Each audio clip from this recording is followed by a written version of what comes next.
ब्रह्मसूत्रम।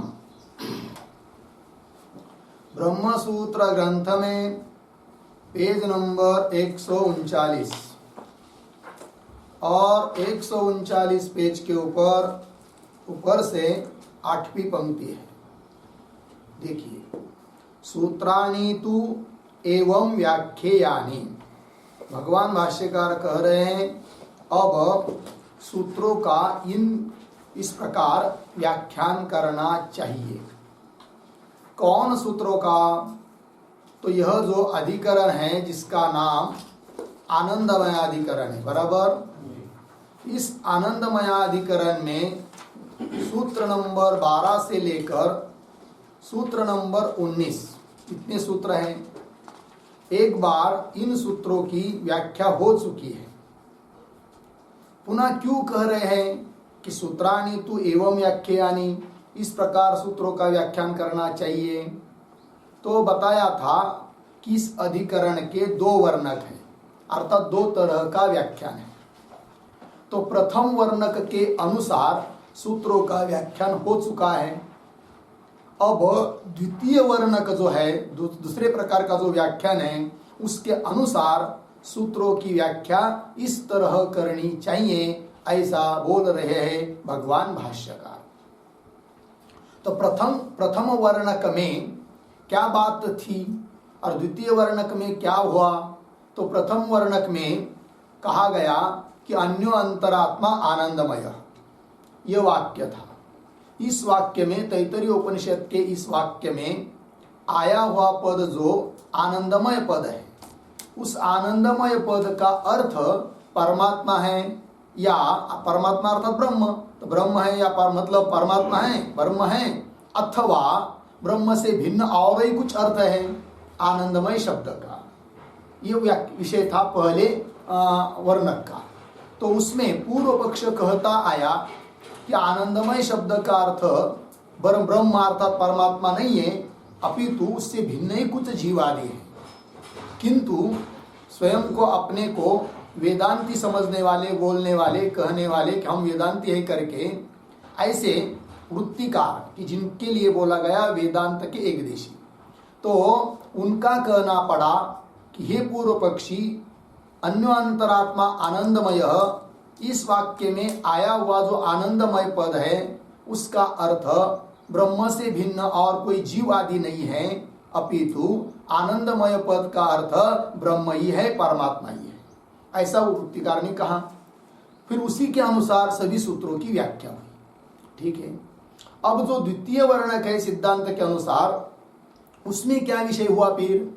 तो उसमें विषय था कि अन्यो अंतरात्मा आनंदमय, इस वाक्य के भी आगे वाक्य आता है ब्रह्मपुच्छम प्रतिष्ठा।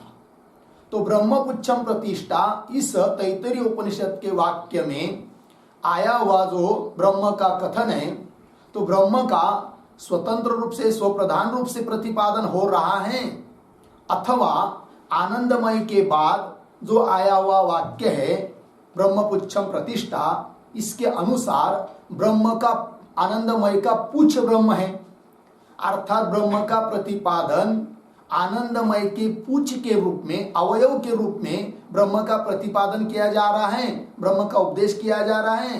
क्यों? इस पूरे प्रकरण से स्वतंत्र रूप से ब्रह्म का उपदेश किया जा रहा है।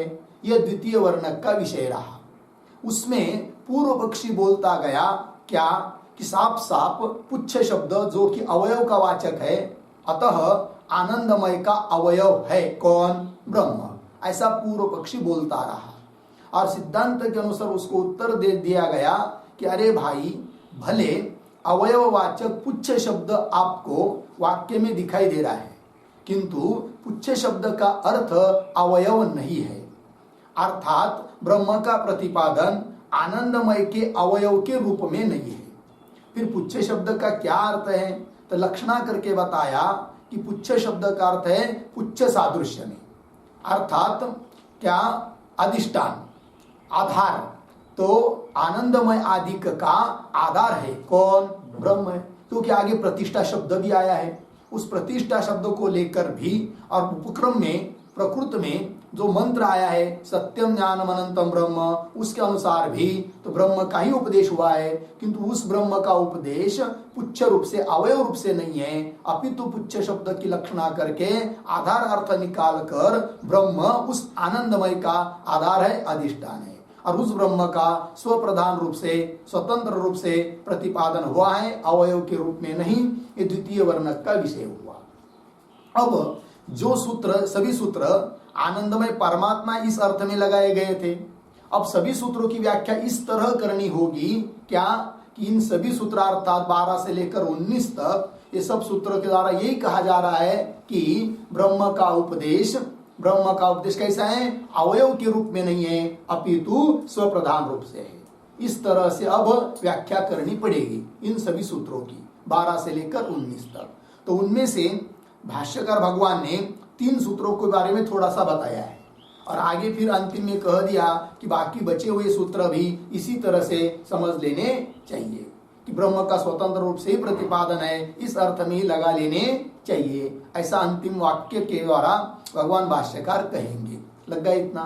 तो अब सूत्राणि तु एवं व्याख्यानि, ये जो आ रहा है, तो इस भाष्य को पढ़ने के पहले 12 से लेकर 19 तक जितने सूत्र हुए हैं उन सूत्रों के बारे में हम लोग थोड़ा द्वितीय वर्ण के अनुसार अर्थ लिख लेते हैं। चलेगा?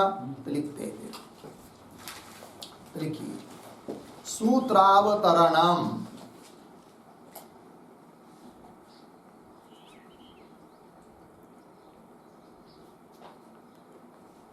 सूत्रावतरणम बराबर आगे उद्धरण चिन्ह में ब्रह्मपुच्छम प्रतिष्ठा,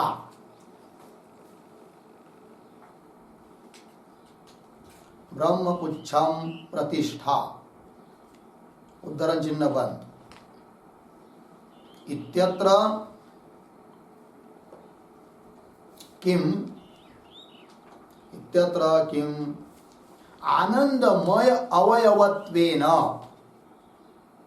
आनंदमयावयवत्वेन, आनंदमय अवयवत्वेन ब्रह्म विवक्षते, ब्रह्म विवक्षते अर्धविराम उत स्वप्रधानत्वेन,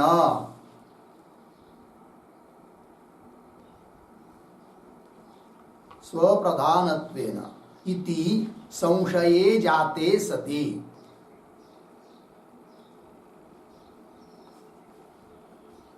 इति संशये जाते सति अर्धविराम पुच्छ शब्दात, पुच्छ शब्दात अवयवत्वेन, अवयवत्वेन ब्रह्म विवक्षते, ब्रह्म विवक्षते इति पूर्व पक्षे प्राप्ते सति, किंवा पूर्व पक्षः प्राप्ते सति, पूर्ण विराम, फिर आगे सूत्रम, नीचे की पंक्ति में सूत्रम बराबर आनंदमयोभ्यासात्, ये सूत्र है।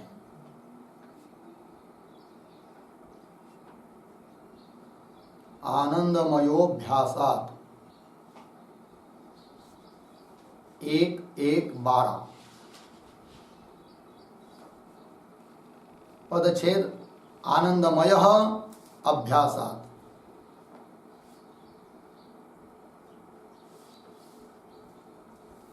आनंदमयः अभ्यासात्, नीचे पदार्थोक्ति,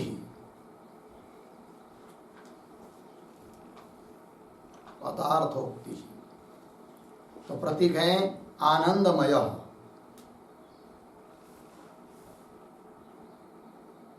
आनंदमय बराबर आनंदमय आत्मा,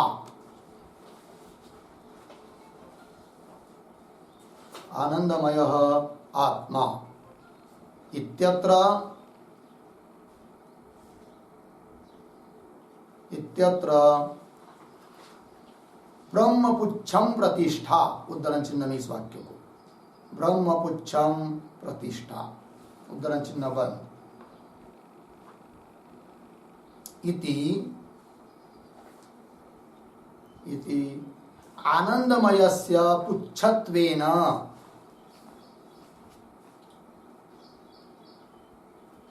इति आनंदमयस्य पुच्छत्वेन बराबर लक्षणया आधारत्वेन,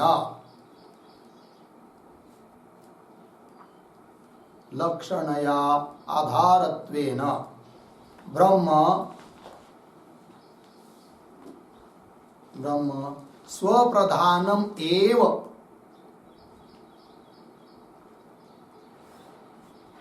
स्वप्रधानम एव उपदिश्यते,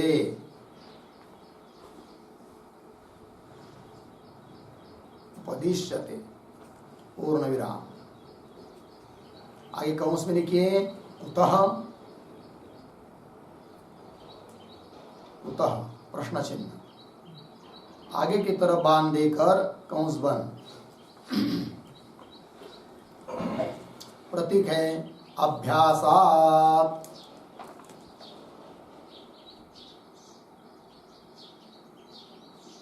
अभ्यासात् बराबर उद्धरण चिन्ह में असन एव स भवति, असन्नेव स भवति, उद्धरण चिन्ह में तैत्तरीय उपनिषद 2:6।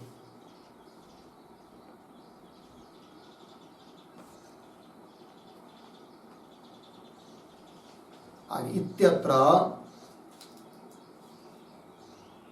इत्यत्र निगमन मंत्रे, निगमन मंत्रे बराबर उपसंहार वाक्ये, उपसंहार वाक्ये केवलस्य ब्रह्मणः, केवलस्य ब्रह्मणः अभ्यस्यमानत्वात्,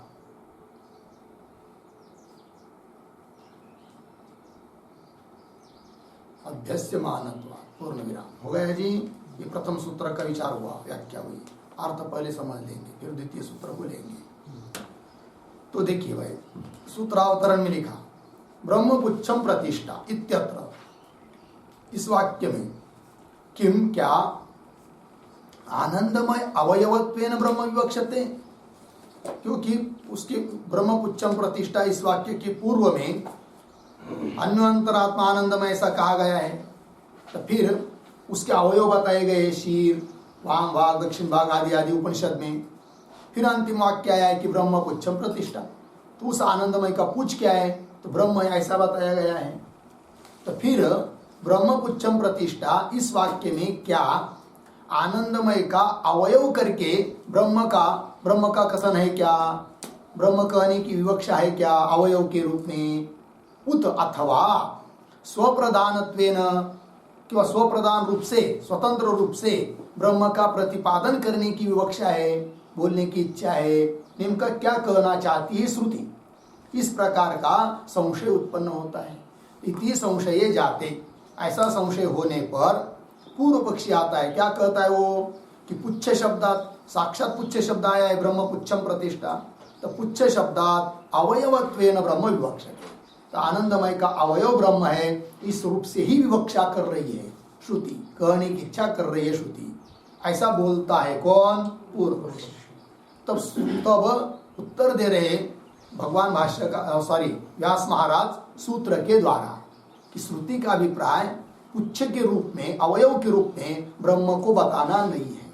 क्यों भाई, सूत्र आया आनंदमयोभ्यासात्, तो आनंदमय अभ्यासात्, तो आनंदमय का अर्थ कर रहे आनंदमय आत्मा इत्यत्र, इसमें ब्रह्मपुच्छम प्रतिष्ठा इति आनंदमयस्य, तो अन्योंतरात्मा आनंदमय ऐसा श्रुति में पद आया है, तो आनंदमय आत्मा ऐसा पद आया है।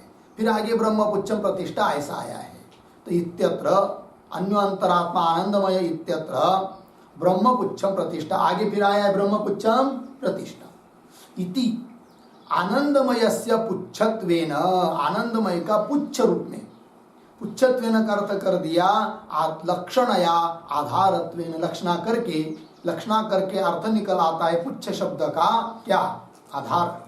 तो लक्षणया आधारत्वेन, आधार रूप से ब्रह्म का प्रतिपादन हुआ है, अधिष्ठान है, प्रतिष्ठा है वो। तो ब्रह्म स्वप्रधानम एव उपदिश्यते, ब्रह्म का स्वप्रधान रूप से उपदेश है, अवयव के रूप में नहीं। ये कहा सिद्धांतियों ने।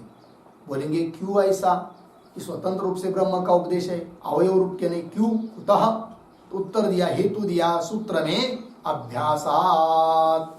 मिला जी, अभ्यासात मतलब कैसे? तो असनेव स भवति, ये निगमन वाक्य है उस तैत्तरीय उपनिषद में, उपसंहार वाक्य उस प्रकरण का। तो उस वाक्य में ऐसा बताया गया कि जो ब्रह्म को अविद्यमान मानता है वो स्वयं ही असत हो जाता है। तो वहां पर ब्रह्म, आनंद ऐसे शब्द का प्रयोग हुआ है, केवल ब्रह्म का अभ्यास हुआ है। अतः केवल ब्रह्म का अभ्यास होने के कारण अवयव के रूप में अभ्यास नहीं है, केवल ब्रह्म का अभ्यास है। अतः स्वतंत्र रूप से ब्रह्म का ही प्रतिपादन हो रहा है, ये कहा सिद्धांति ने। इत्यत्र निगमन मंत्रे, उपसंहार वाक्य में, केवलस्य ब्रह्मण अभ्यस्यमानत्वात्, केवल ब्रह्म का ही क्या हुआ है जी, अभ्यास हुआ है। अतः इससे जाना जाता है कि ब्रह्म का प्रतिपादन, ब्रह्म का उपदेश स्वप्रधान रूप से, स्वतंत्र रूप से है, अवयव के रूप में। यदि अवयव के रूप में होता तो निगमन वाक्य में भी उसी प्रकार का कहा होता, किंतु निगमन वाक्य में केवल ब्रह्म का अभ्यास हुआ है कि नहीं? अतः स्वतंत्र रूप से ब्रह्म का प्रतिपादन श्रुति ने किया है, इस बात को बताया गया। लग गया जी? चलिए, ये 12 नंबर का सूत्र हुआ। आगे चलिए 13 नंबर के सूत्र के बारे में लिखते हैं। लिखिए, सूत्रावतरणम, मतलब सूत्र की अवतरणिका, क्यों सूत्र आ रहा है? सूत्रावतरणम बराबर ननु पुच्छ शब्दस्य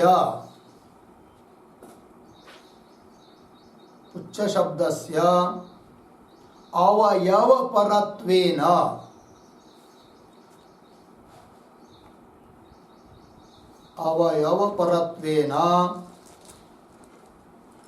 न ब्रह्मणः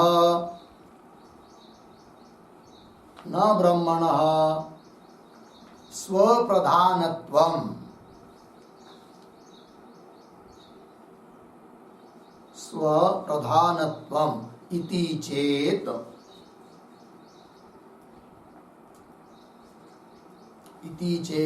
तत्र आह। ठीक क्या? नीचे के पंक्ति में सूत्र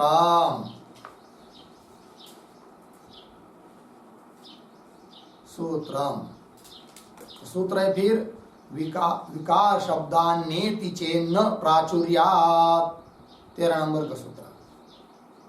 विकार शब्दान्येति चेन्न प्राचुर्यात्, 1:1:13।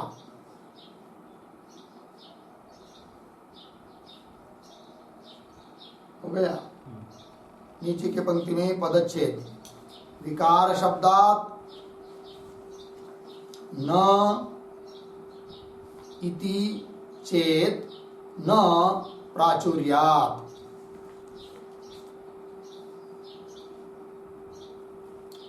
और उस पर संख्या डाल सकते हैं, अन्वय, न विकार शब्दात् इति चेत न प्राचुर्यात्।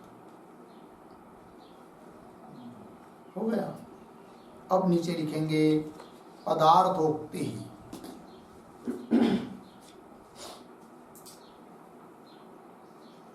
प्रतीक है न,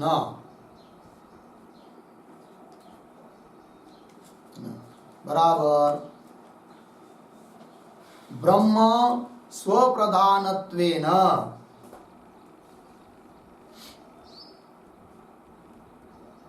ब्रह्म स्वप्रधानत्वेन न उपदिश्यते,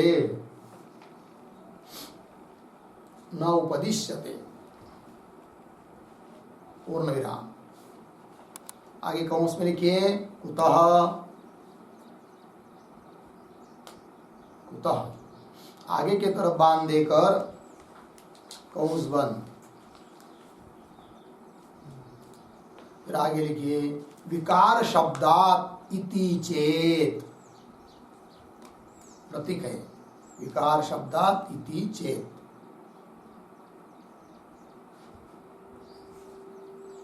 विकार शब्दात इति चेत हुआ बराबर विकार शब्देन,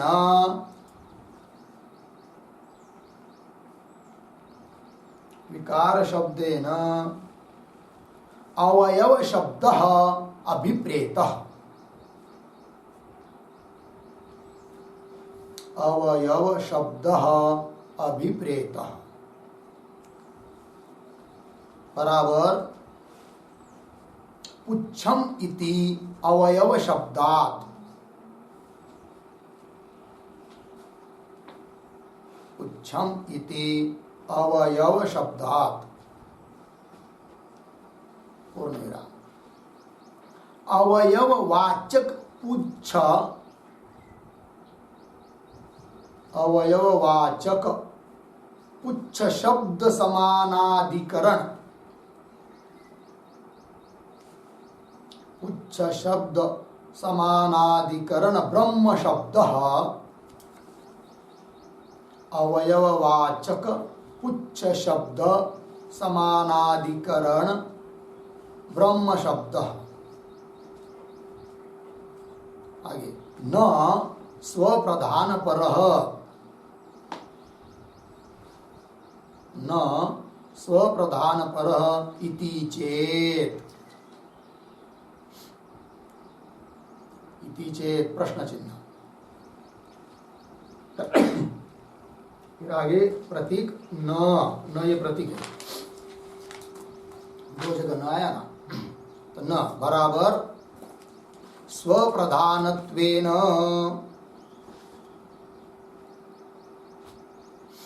स्वप्रधानत्वेन ब्रह्मण उपदेश नास्ति इति न, ब्रह्मण उपदेशः नास्ति इति न, इति न अर्धविराम। किंतु, किंतु स्वप्राधान्येन एव, स्वप्राधान्येन एव ब्रह्म निर्देशः, ब्रह्म निर्देशः अस्ति।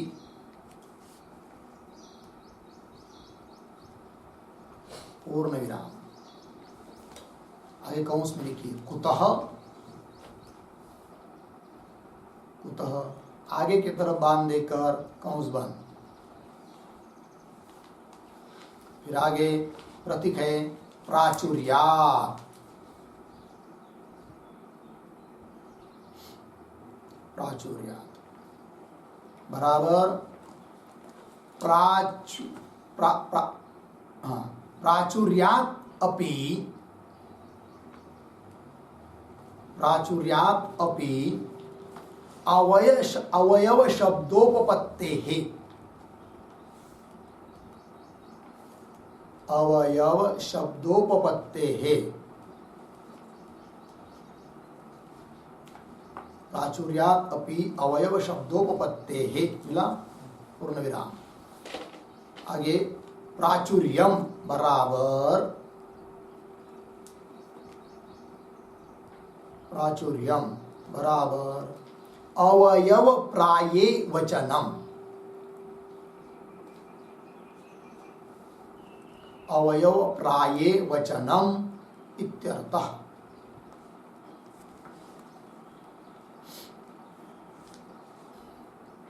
इत्यर्थ पूर्ण विराम। तथा ही,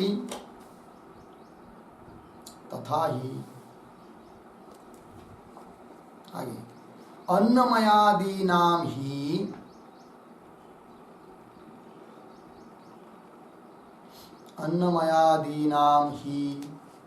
शिर आदिषु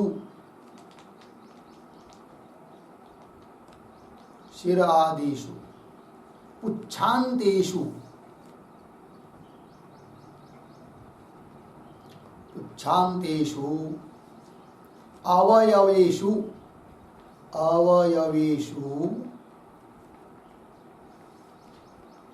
पुच्छान्तेषु अवयवेषु आगे उक्तेषु सत्सु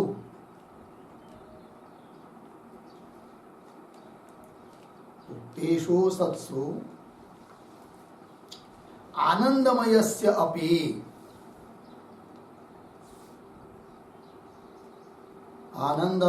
अपि शिर आदीनि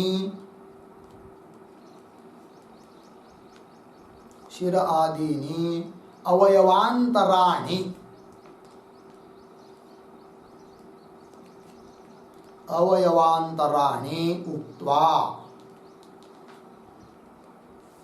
उक्त्वा अवयव प्रायापत्या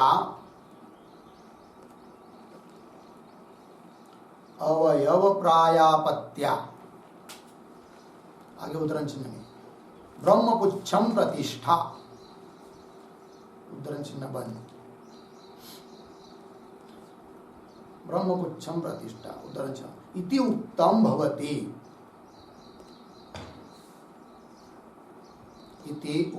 भवति, और मेरा न अवयव विवक्षया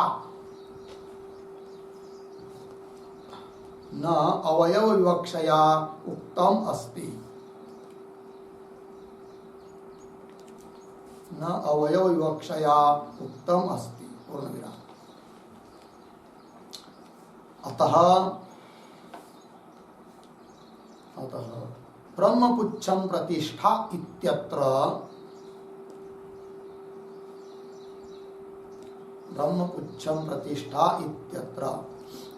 प्रतिष्ठा शब्द समभिव्याहारात्,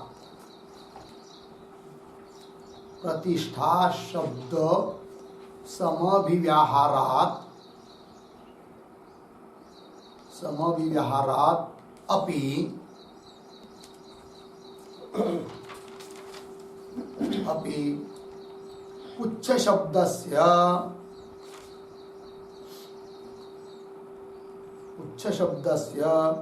आधारतया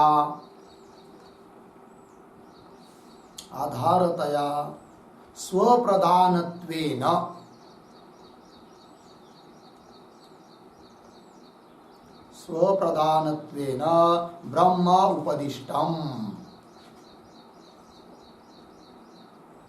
ब्रह्म उपदिष्टम्, इत्यर्थ हो गया। चलिए भाई, इस सूत्र का व्याख्या पूरा नहीं, अब देखते हैं उसका अर्थ। सूत्रांतरण में लिखा है कि ननु पुच्छ शब्द से अवयव परत्वेन, पूर्व पक्षी बोल रहा है कि पुच्छ शब्द व्यवहार में अवयव परक है, अवयव ही उसका अर्थ होता है। तो पुच्छ शब्द से अवयव परत्वेन न ब्रह्मण स्वप्रधानत्वम, इसलिए ब्रह्म का प्रतिपादन, ब्रह्म का उपदेश स्वप्रधान रूप से अर्थात स्वतंत्र रूप से नहीं है, अवयव रूप से मानना चाहिए, ऐसा कह रहा है पूर्व पक्षी। तो पुच्छ शब्द से अवयव परत्वेन न ब्रह्मण स्वप्रधानत्वम इति चेत, ऐसा यदि पुनः पूर्व पक्षी बोलता है तो तत्र तो फिर सूत्र आ रहा है। क्या सूत्र? तो विकार शब्दान नेति चेन्न प्राचुर्यात्, तो पदच्छेद किया विकार शब्दात न इति चेत न प्राचुर्यात्, उसका अन्वय बताया था कि न विकार शब्दात इति चेत, यहाँ तक पूर्व पक्षी का सूत्र है। फिर सिद्धांति कर रहे न, ऐसा मत बोल पूर्व पक्षी, क्यों? प्राचुर्यात्, भी तो उत्तर दिया सिद्धांतियों ने। तो क्या कहता है पूर्व पक्षी सूत्र के पूर्वार्ध में? तो कहता है न, क्या न? तो ब्रह्म स्वप्रधानत्वेन न उपदिश्यते, क्योंकि आनंदमयोभ्यासात ऊपर का जो सूत्र है उसने सिद्ध करके दिखाया कि ब्रह्म का उपदेश स्वप्रधान रूप से है करके, तो पुनः पूर्व पक्षी बोल रहा है कि ना, अर्थात ब्रह्म का स्वप्रधान रूप से उपदेश नहीं है। तो फिर पूछेंगे उस पूर्व पक्षी को, क्यों ऐसा तुम नहीं मान रहे हो स्वतंत्र रूप से ब्रह्म का उपदेश है करके। तो वो हेतु देता है कौन? पूर्व पक्षी। क्या हेतु देता है वो? विकार शब्दात। तब सिद्धांति बोल रहे इति चेत, ऐसा तुम कह रहे हो ना, ये पूर्व पक्षी तुम्हारा कहना ठीक नहीं है। तो हेतु दिया पहले पूर्व पक्षी ने, विकार शब्दात यह हेतु दिया। किस बात को सिद्ध करने के लिए पूर्व पक्षी ने हेतु दिया? कि ब्रह्म का प्रतिपादन स्वप्रधान रूप से नहीं है, इस बात को सिद्ध करने के लिए। तो विकार शब्दात एक प्रतीक है। तो विकार शब्दात इति चेत, इसका अर्थ कर रहे हैं विकार शब्द है। विकार शब्द से क्या लेना है भाई यहाँ पर? तो विकार शब्देन अवयव शब्द अभिप्रेत। विकार शब्द से क्या लेंगे यहाँ पर? अवयव। विकार का अर्थ क्या किया? अवयव, ठीक है ना। तो विकार शब्देन अवयव शब्द अभिप्रेत, अर्थात फिर क्या अर्थ बन जाएगा विकार शब्द इस सूत्रस्थ शब्द का? तो बता दिया, पुच्छम इति अवयव शब्दात, यह अर्थ हुआ। किस शब्द का? विकार शब्दात। यह जो सूत्र में आया हुआ पद है उसका अर्थ हुआ क्या? अवयव शब्दात, पर्यायवाची। तो कौन अवयव? पुच्छम इति अवयव शब्द। विकार शब्दात मतलब पुच्छम इति अवयव शब्द। विकार का अर्थ कर दिया क्या? है कि नहीं? हाँ, तो विकार शब्दात मतलब अवयव शब्द, विकार का अर्थ अवयव हुआ। ठीक है, चलिए। पुच्छम इति अवयव शब्दात, तो और स्पष्टीकरण कर रहे हैं। अवयववाचक जो शब्द है कौन? पुच्छ। उसके साथ समानाधिकरण शब्द है कौन? ब्रह्म। क्योंकि ब्रह्म क्या? ब्रह्म क्या है वो? ब्रह्म पुच्छम प्रतिष्ठा। तो ब्रह्म पुच्छम प्रतिष्ठा, पुच्छ शब्द के साथ समानाधिकरण शब्द हुआ कौन? ब्रह्म। तो वही, तो पुच्छम इति अवयव शब्द, वही करे। अवयववाचक, अवयव को कहने वाला, अवयव है अर्थ जिसका, ऐसा शब्द कौन? पुच्छ। और उसके समानाधिकरण शब्द है कौन? ब्रह्म। तो अवयववाचक पुच्छ शब्द समानाधिकरण ब्रह्म शब्द, इसलिए पुच्छ शब्द के साथ समानाधिकरण होने के कारण न स्वप्रधान पर, ब्रह्म शब्द स्वप्रधान परक नहीं है, क्योंकि पुच्छ शब्द के साथ साथ बोला गया है ब्रह्म शब्द।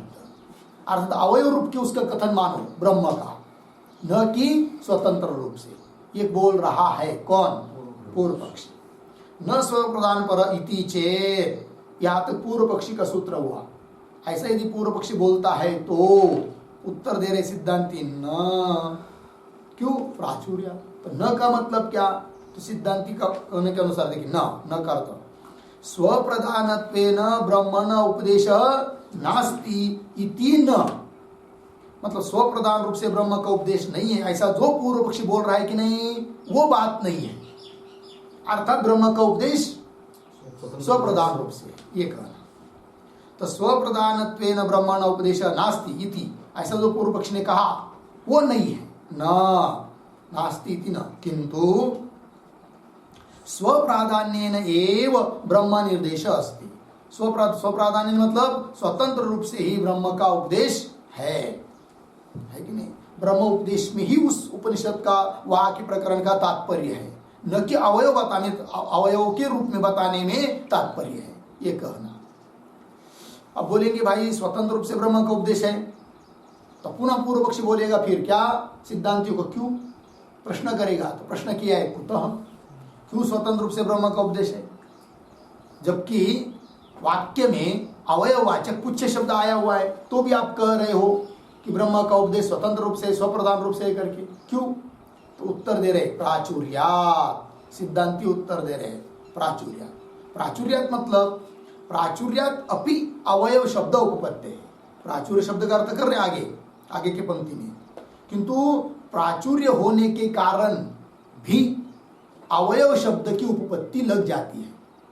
ध्यान दीजिए, पूर्व पक्षी ब्रह्म का उपदेश स्वप्रधान रूप से नहीं मान रहा है। क्यों? उसने क्या हेतु दिया था?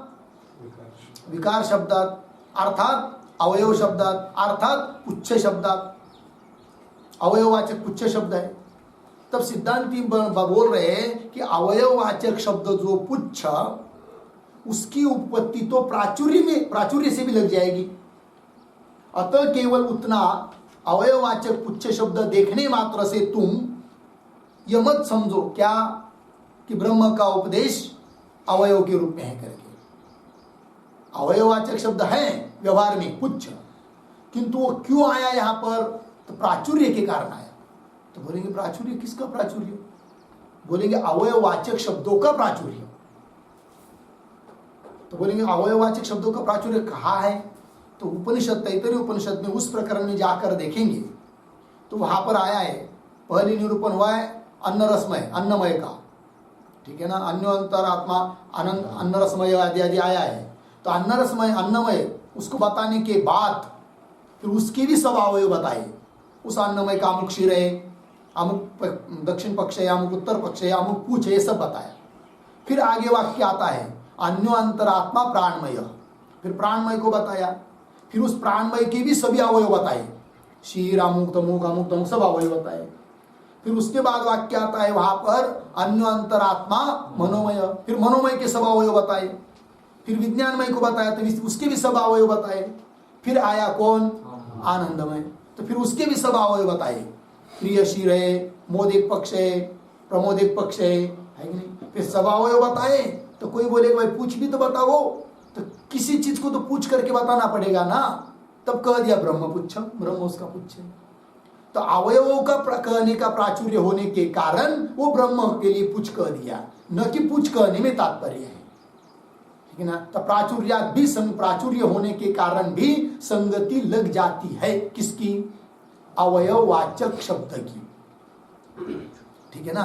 अवयववाचक शब्द कौन, पुच्छ, उसकी संगति किससे लग जा रही है, प्राचुर्य के कारण। लगे अर्थ जी, पंक्ति देखिए, प्राचुर्य, हाँ प्राचुर्यात अपि, प्राचुर्य के कारण भी अवयव शब्दोपपत्ति है, अवयव शब्द की उपपत्ति हो जाती है। तो बोलेंगे प्राचुर्य क्या चीज है यहां पर, है कि नहीं, तो दे दिया प्राचुर्यम अवयव प्राये वचनम। प्राचुर्यम का अर्थ कर दिया क्या, अवयव प्राये वचन, मतलब क्या, अधिक अवयवों को बताना, सबके अवयव बताना, अवयव परक वचन उसको कहते हैं क्या, प्राचुर्य यहाँ पर, ठीक है ना। अत्यधिकता किसकी, अवयव बताने की, सबके अवयव बताए तो इसके भी बताना, ये बात अवयव प्राय वचनम इत्यर्थ। तो उसका स्पष्टीकरण कर रहे आगे, तथा ही करके अन्नमयादीनाम ही शिरादिषु पुच्छांतेषु अवयवेषु उक्तेषु सत्सु। तो उस श्रुति में वहां पर उपनिषद में जाकर देखेंगे उस प्रकरण को, तो अन्नमयादि के भी सबके अवयव बताए हैं, अन्नमय के, प्राणमय के, मनोमय के, शीर आदि सब अवयव बता, सबके अवयव बताए। तो अन्न सबके सब अवयव बताए। तो अन्नमयादि नाम ही शीर आदिशु पुच्छांत, शीर से लेकर मस्तक से लेकर पुच्छ तक सभी अवयव बताने पर फिर सभी अवयव बताने पड़े अन्नमय के बाद प्राणमय के, फिर सभी अवयव बताने पड़े प्राणमय के बाद मनोमय के, फिर विज्ञानमय के, तब आया नंबर आनंदमय का। तो उसके भी तो सब अवयव बताने पड़ेंगे, ये बात। तो अन्नमयादि नाम ही क्षीरादिषु पुच्छांतिषु अवयवेषु उक्तेषु, सभी अवयव को कहने पर उक्तेषु सत्सु। आनंदमय से अपि, फिर तो आनंदमय भी उसी क्रम में पढ़ा हुआ है, तो उसके भी क्या बताना पड़ेंगे, अवयव। तो आनंदमय से अपि क्षीर आदिनी, क्षीर बाजू दक्षिण पक्ष उत्तर पक्ष सब, क्षीर आदिनी अवयवांतराणी उक्त्वा, सब अवयव बताए उसके भी। फिर बताना रह गया क्या, पुच्छ, तो उसको भी बताना पड़ेगा, फिर वो भी बताया बाद में। तो क्षीर आदिनी अवयवांतराणी उक्त्वा, अन्य अवयव को कहकर अवयव प्रायापत्या, ठीक है ना, मतलब अवयव के क्रम के अनुसार ब्रह्म पुच्छम प्रतिष्ठा इति उक्तम भवति। ये वाक्य आया है कि ब्रह्म क्या है, पुच्छ है, किंतु न अवयव विवक्षया उत्तम। सचमुच ब्रह्म उस आनंदमय का पूछ है, पशु की तरह उसका अवयव है, यह कहने में तात्पर्य नहीं है। अतः ब्रह्म पुच्छम प्रतिष्ठा इत्यत्र, प्रतिष्ठा शब्द समभिव्यार्थ। और एक बात बता रहे कि आगे प्रतिष्ठा शब्द भी आया है, उसके आधार पर भी पुच्छ शब्द का अर्थ अवयव नहीं है कि नहीं, अपितु लक्षणा करके आधार ही अर्थ है। ठीक है जी। अतः ब्रह्म पुच्छम प्रतिष्ठा इत्यत्र प्रतिष्ठा शब्द समविहारात, समविहारात का अर्थ होता है समीप उच्चारणात्। ठीक है ना, समीप में उच्चारित है कौन? प्रतिष्ठा पद। तो समविहारात का मतलब है समीप उच्चारणात्। चलो भाई, इत्यत्र प्रतिष्ठा शब्द समविहारात अपि पुच्छ शब्द से आधारतया। तो पुच्छ शब्द का अर्थ किया क्या? आधार अर्थ किया। तो आनंदमय का आधार ही है, अधिष्ठान कौन? ब्रह्म। तो पुच्छ शब्द से आधारतया स्वप्रधानत्वेन, स्वप्रधान के रूप में ब्रह्म उपदिष्टम, ब्रह्म का उपदेश किया है। तो पूर्व पक्ष ने क्या कहने का प्रयास किया? विकार शब्दात इस हेतु के द्वारा कि ब्रह्म का उपदेश स्वप्रधान रूप से नहीं है, अवयव के रूप में। और सिद्धांति ने उसका खंडन करके इस बात की सिद्धि कर दी क्या? कि ब्रह्म का उपदेश स्वतंत्र रूप से है, अवयव के रूप में नहीं है। लग गया जी? ये हुआ 13 नंबर का सूत्र। अब आगे चलिए 14 नंबर का सूत्र, उसका अवतरण लिखिए। सूत्रावतरणम।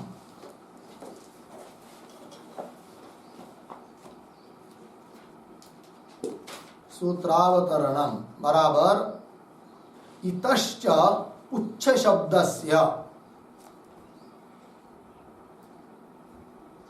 इतश्च पुच्छ शब्दस्य न अवयवः अर्थः, न अवयवः अर्थः, अर्धविराम, किंतु आधारः।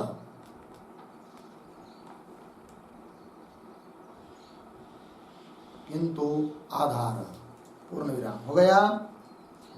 आगे आया फिर आगे के नीचे के पंक्ति में सूत्राम। सूत्र है फिर तद हेतु व्यपदेशाच्च,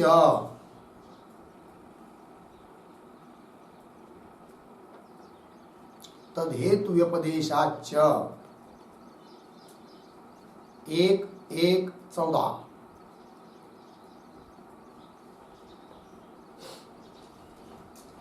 1:1:14 हुआ पदच्छेद तद हेतु व्यपदेशाच्च।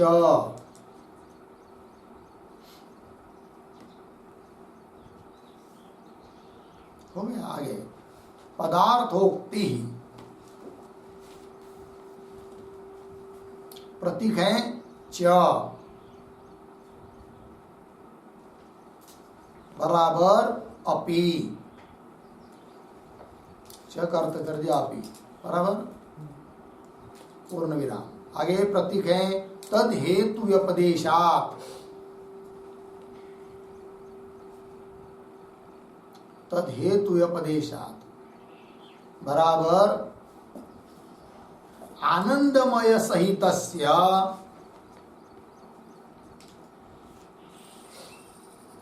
आनंदमय सहितस्य सर्वस्य विकारजातस्य, सर्वस्य विकारजातस्य बराबर समस्तस्य कार्यसमूहस्य,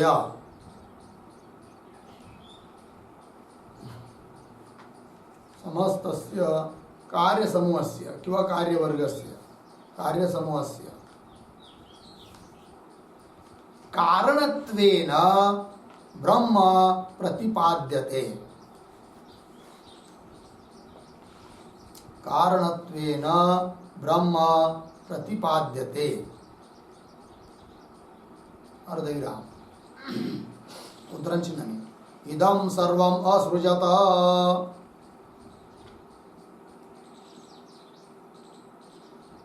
इदं सर्वम् असृजत, अर्धविराम यदिदं किंच,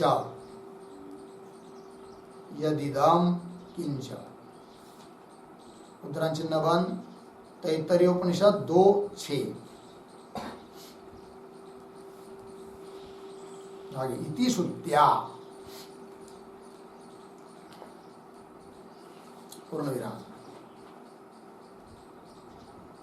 आगे कारणम सद ब्रह्म,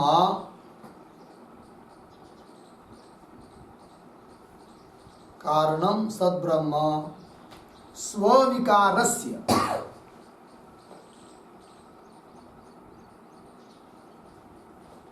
स्वविकारस्य बराबर स्वकार्यस्य, स्वकार्यस्य आनंदमयस्य, आनंदमयस्य अवयवः, अवयवः इति वक्तुं न शक्यते,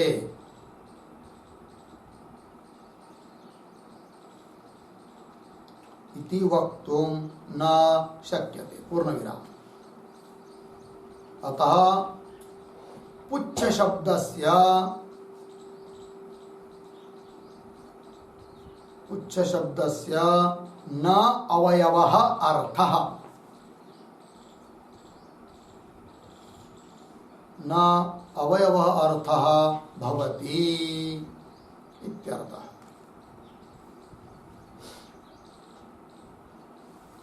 ठीक है, हो गया 14 नंबर का सूत्र की व्याख्या। उसका अर्थ देखेंगे। सूत्र के अवतरण में लिखा है इतश्च पुच्छ शब्दस्य न अवयव अर्थ। यह भी एक कारण है कि पुच्छ शब्द का अर्थ अवयव नहीं है। यह भी एक मतलब, इसका मतलब पूर्व में कोई कारण बताया है तो ऊपर के सूत्र में कारण एक बताया है। कौन? प्राचुर्य है कि नहीं? प्राचुर्य के कारण बताया है, पुच्छ शब्द का उल्लेख हुआ है, किंतु उसका अर्थ अवयव नहीं है। उसी प्रकार यह भी एक कारण है कि पुच्छ शब्द का अर्थ अवयव नहीं है, इस बात को बताने के लिए। कौन कारण? सूत्र के द्वारा कहा जा रहा है। इतश्च मतलब यह भी एक कारण है, किसके लिए? पुच्छ शब्द से न अवयव अर्थ, इस बात को बताने के लिए। फिर क्या अर्थ है उसका? पुच्छ शब्द का आधार। तो सूत्र आया तद्धेतु व्यपदेशाच्च, तद्धेतु व्यपदेशाच्च, च मतलब अपि, ऊपर पीछे प्राचुर्य इसकी तरह। तद्धेतु व्यपदेशात् मिला, उसका अर्थ कर दिया। तो आनंदमय सहितस्य सर्वस्य विकार जातस्य, विकार कहते कार्य को, तो आनंदमय भी एक कार्य ही है तो जगत, और आनंद जो कार्य है उसका कारण है कौन? ब्रह्म परमात्मा। तो ब्रह्म कारण बन गया, तो कारण हुआ तो वह अपने कार्य का अवयव नहीं हो सकता। समझ में आया?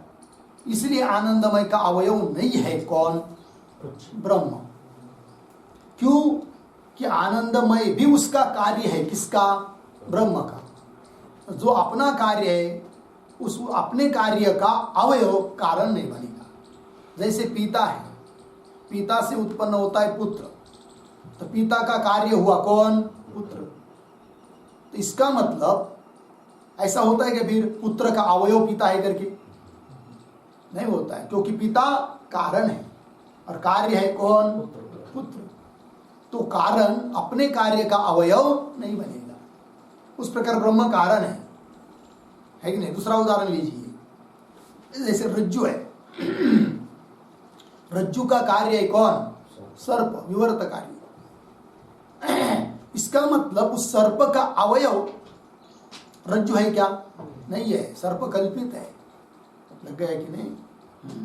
यदि सर्प का अवयव रज्जु को मानेंगे तो सर्प की निवृत्ति ज्ञान से नहीं हो पाएगी,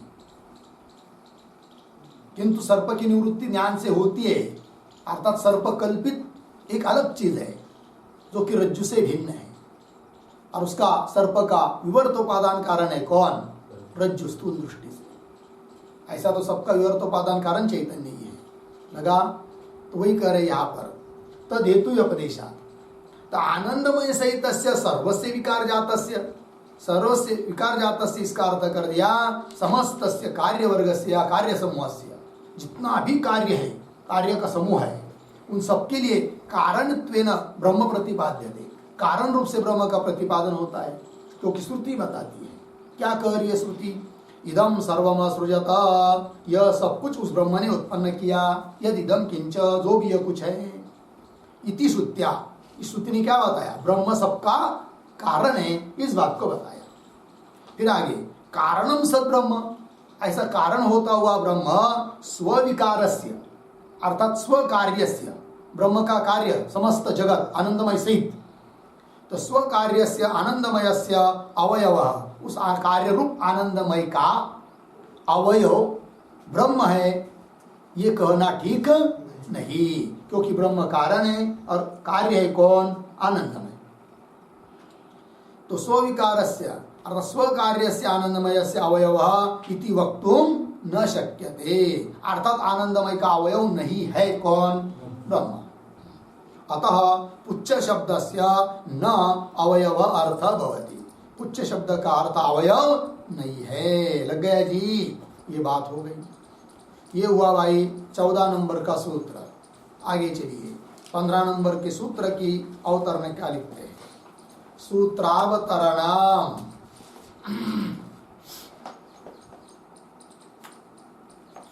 बराबर इतश्च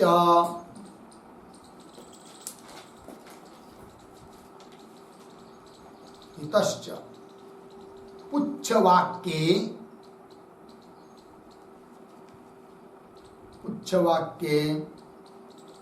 ब्रह्म स्वप्रधान परम, ब्रह्म स्वप्रधान परम अर्धविराम, न तो आनंदमय अवयव परम, न तो आनंदमय अवयव परम इति आह।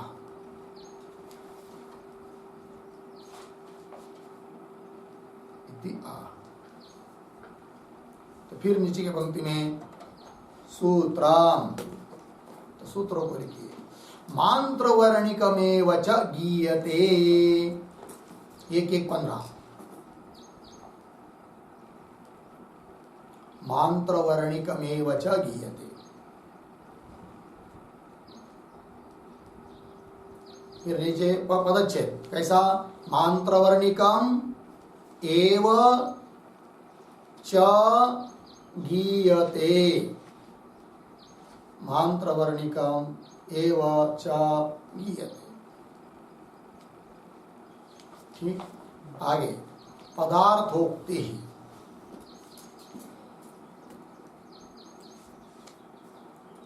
तो प्रतीक है मांत्रवर्णिकम एव च,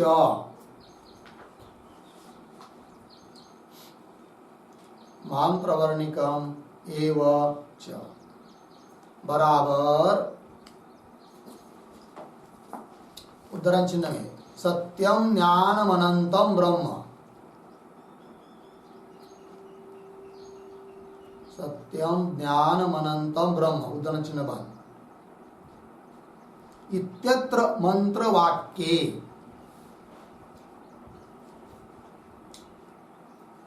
इत्यत्र मंत्र वाक्ये यद ब्रह्म प्रतिपादितम,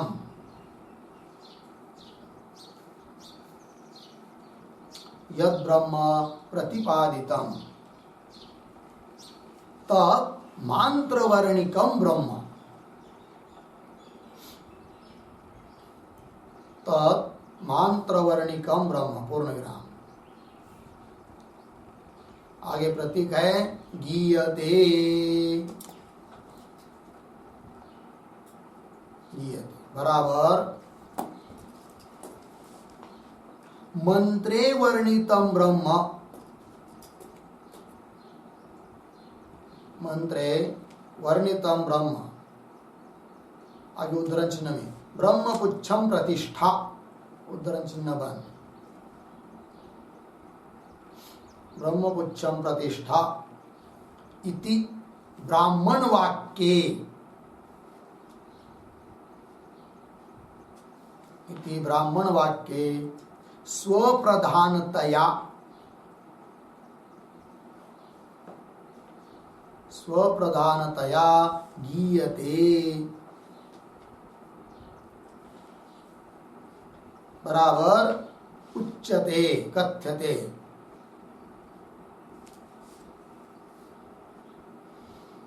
पूर्ण विराम। मंत्र ब्राह्मणयोः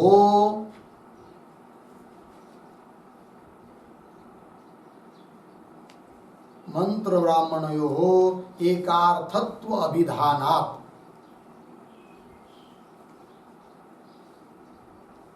एकार्थत्व अभिधानात् इति भावः।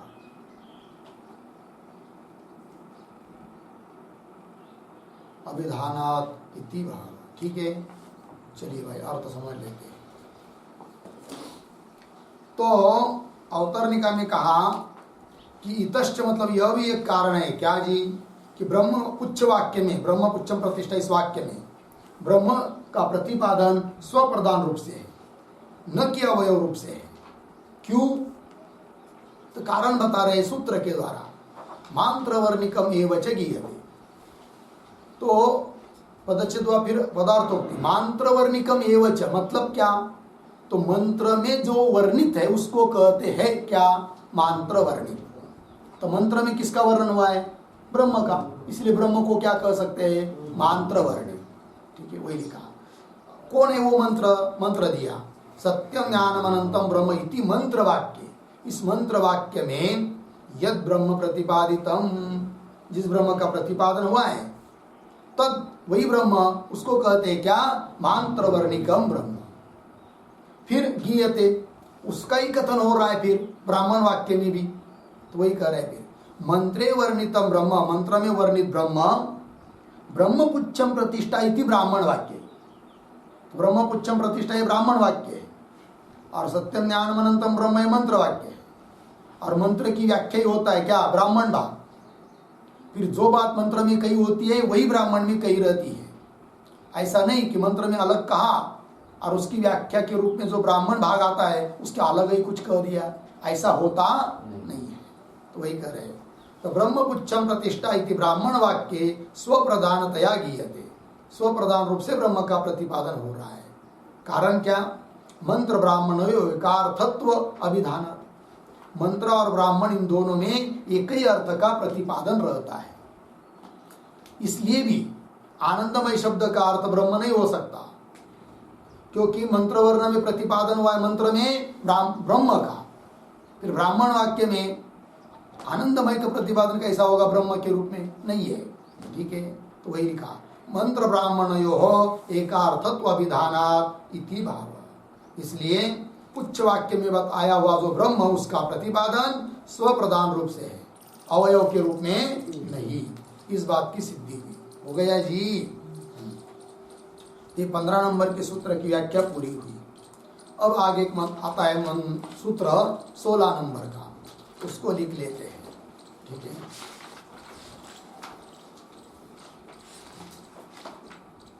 तो चलिए सूत्रावतरणम। सूत्रावतरणम बराबर ननो ननो पुच्छ वाक्ये,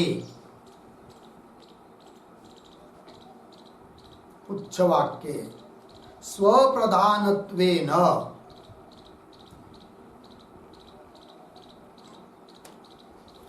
स्वप्रधानत्वेन आनंदमयस्य एव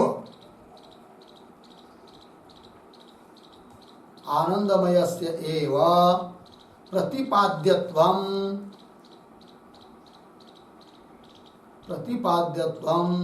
किं न स्वीक्रियते, किं न स्वीक्रियते इति आशंक्य आह, इति आशंक्य आह। ठीक है, देखो भाई अर्थ। पुच्छ वाक्य मतलब ब्रह्म पुच्छम प्रतिष्ठा इस वाक्य में। चलो पहले लिख लेते सब कुछ। ये लिखना हुआ ना अवतरण, फिर आगे सूत्र। सूत्रम नेतरोनुपपत्ते 1:1:16।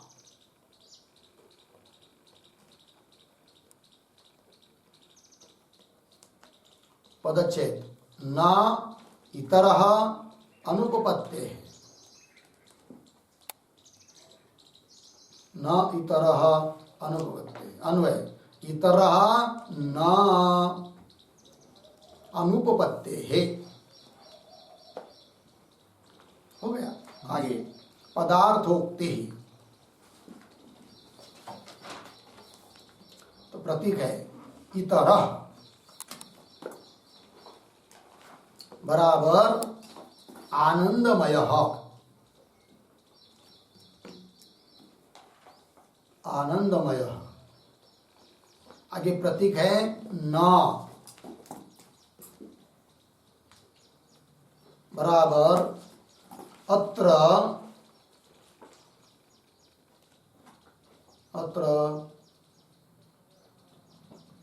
आनंदमय। आनंदमय स्वप्रधानत्वेन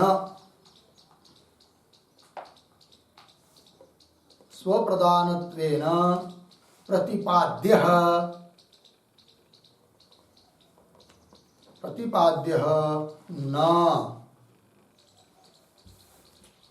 न पूर्ण विराम। आगे कौंस में लिखिए कुतः। फिर आगे की तरफ बांध देकर कौंस बांध।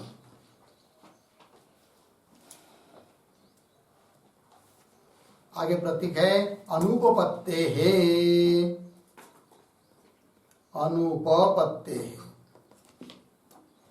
बराबर उद्धरण चिन्ह तस्य प्रियम एव शिरः।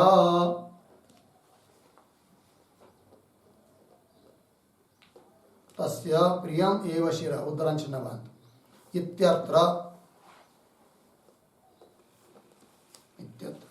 प्रियादिमत्वस्य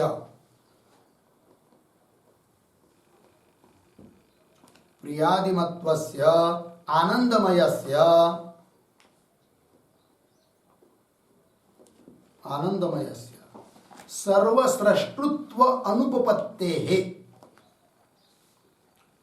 सर्वस्रष्टृत्वानुपपत्तेः। अनुपपत्ति बराबर असंभवात्। असंभवात् अर्धविराम। पुच्छवाक्ये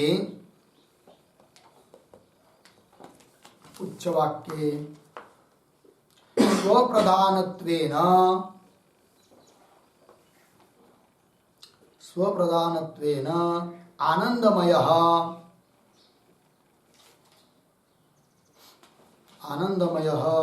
न प्रतिपाद्यते इत्यर्थः। आनंदमयः न प्रतिपाद्यते इत्यर्थः। ठीक। चलिए अर्थ देखेंगे। तो अवतरण में क्या में लिखा है ननु पुच्छ वाक्य अर्थात ब्रह्म पुच्छम प्रतिष्ठा। इस वाक्य में स्वप्राधान्येन आनंदमयस्यैव प्रतिपाद्यत्वं किम न स्वीक्रियते। पूर्व पक्षी बोल रहा है कि ब्रह्म पुच्छम प्रतिष्ठा इत्यादि वाक्यों में जैसा तुम कह रहे हो सिद्धांती कि स्वतंत्र रूप से ब्रह्म का प्रतिपादन है, उसकी अपेक्षा ऐसा करो ना। उसके पूर्व में आनंदमय का प्रतिपादन है, फिर आनंदमय का अवयव बताया। इसका मतलब आनंदमय का ही स्वप्रधान रूप से प्रतिपादन है, मुख्य रूप से प्रतिपादन है, ऐसा मान लो। क्यों ब्रह्म का मुख्य रूप से प्रतिपादन मानने का प्रयास कर रहे हो? स्वप्रधान रूप से मतलब कैसा? मुख्य रूप से प्रतिपादन है ब्रह्म का, ऐसा मान रहे हो। आनंदमय का ही मुख्य रूप से प्रतिपादन है, आनंदमय ही परमात्मा है, ऐसा कथन करो। कौन बोल रहा है? पूर्व पक्षी। ननु पुच्छवाक्ये स्वप्रधानत्वेन आनंदमयस्यैव प्रतिपाद्यत्वं किम न स्वीक्रियते। क्यों नहीं स्वीकार करते हो? इति आशंक्य। ऐसी कोई शंका करता है तो उसका उत्तर दे रहे सूत्र के माध्यम से। नेतरोनुपपत्ते तो इतरः न, क्यों? अनुपपत्ते। तो क्या अर्थ लिख रहे? इतरः, इतरः का अर्थ कर दिया। इतर मतलब आनंदमय। क्या भाई आनंदमय? तो आगे आया न, मतलब आनंदमय अत्र आनंदमय स्वप्रधानत्वेन प्रतिपाद्य न, ये उस पूरा अर्थ हुआ। आनंदमय का स्वप्रधान रूप से मुख्य रूप से प्रतिपादन है, ये कहना ठीक नहीं है। जी समझ लीजिए, पूर्व पक्षी के कहने के अनुसार थोड़ी देर के लिए आनंदमय का ही मुख्य रूप से प्रतिपादन मानेंगे कि श्रुति ये चाहती है कि आनंदमय जो है ना वही परमात्मा है, वही ब्रह्म है। ऐसा यदि कथन करना चाहेगी तो फिर सभी जगह उसकी संगति लगनी चाहिए। फिर स कामयत, फिर उसने उस सृष्टि बनाई है कि नहीं, तो फिर आनंदमय ने कामना की, आनंदमय ने सृष्टि बनाई, इन सभी वाक्यों की संगति लगनी चाहिए। किंतु इतनी बड़ी सृष्टि, इसकी उत्पत्ति आनंदमय से हो सकती है क्या? नहीं, क्योंकि आनंदमय क्या है? एक परिचिन्न है, जीव विशेष है कि नहीं। घट को कितने भी बार आप कहोगे कि नहीं घट है, महाकाश ही है, तो कहने मात्र से वो महाकाश बनेगा क्या? नहीं। तो आनंदमय तो जीव वही है, उसके अवयवता है, वो सविशेष है, और उसको आप केवल ब्रह्म कह दोगे तो फिर संगति कैसे लगेगी? उससे कैसी जगत की उत्पत्ति आदि संगति लगेगी? नहीं लगेगी, अनुपत्ति होगी। अतः आनंदमय का मुख्य रूप से प्रतिपादन है, अर्थात आनंदमय यही परमात्मा है ऐसा श्रुति बताना चाहती है, यह बात नहीं। अपितु ब्रह्म का प्रतिपादन कर रही है श्रुति, ये कह रहे। देखिए इतरह आनंदमय न का अर्थ कर दिया, अत्र आनंदमय स्वप्रधानत्वेन प्रतिपाद्य न। क्यों भाई? हेतु दिया अनुपपत्ति है। क्या अनुपपत्ति? तो देखो, तस्य प्रियम एव शिर इत्यत्र इत्यादि वाक्यों में उस आनंदमय के क्या बताया है? अवयव बताया है, और जो अवयव वाला होता है वो परिचिन्न होता है, सविशेष होता है, और जगत बनाने के लिए सविशेष ऐसा परिचिन्न अल्पज्ञ कोई हो नहीं सकता। ठीक है, देखिए भाई, तस्य प्रियमेव शिर इत्यत्र प्रियमत्वस्य प्रियादिमत्वस्य, प्रियादि से युक्त आनंदमयस्य सर्वसृष्टत्व अनुपपत्ति है। सबको सब जगत को उत्पन्न करना, इसकी अनुपपत्ति है किसमें? आनंदमय में। अनुपत्ति मतलब असंभव है, हो नहीं सकता। सर्वसृष्टत्व अनुपपत्ति है असंभवा। इसलिए पुच्छ वाक्य में ब्रह्म पुच्छम प्रतिष्ठा, इस वाक्य में अर्थात वाक्य प्रकरण में स्वप्रधानत्वेन आनंदमय न प्रतिपाद्यते, स्वप्रधान रूप से आनंदमय का प्रतिपादन नहीं है। जबकि पूर्व पक्षी बोल रहा था कि स्वप्रधान रूप से आनंदमय का ही प्रतिपादन क्यों नहीं मानते हो? तो उत्तर दे दिया कि नहीं मान सकते, अनुपपत्ति है। लग गया जी? तो स्वप्रधान रूप से अर्थात मुख्य रूप से किसका प्रतिपादन है? फिर ब्रह्म का ही है, इस बात की सिद्धि हुई। लग गया? ये हुआ 16 नंबर सूत्र की व्याख्या। अब बचे कितने? 3 ना, 17, 18 और 19, और थोड़ा सा भाष्य, तो उसका विचार हम लोग कल करते हैं। ओम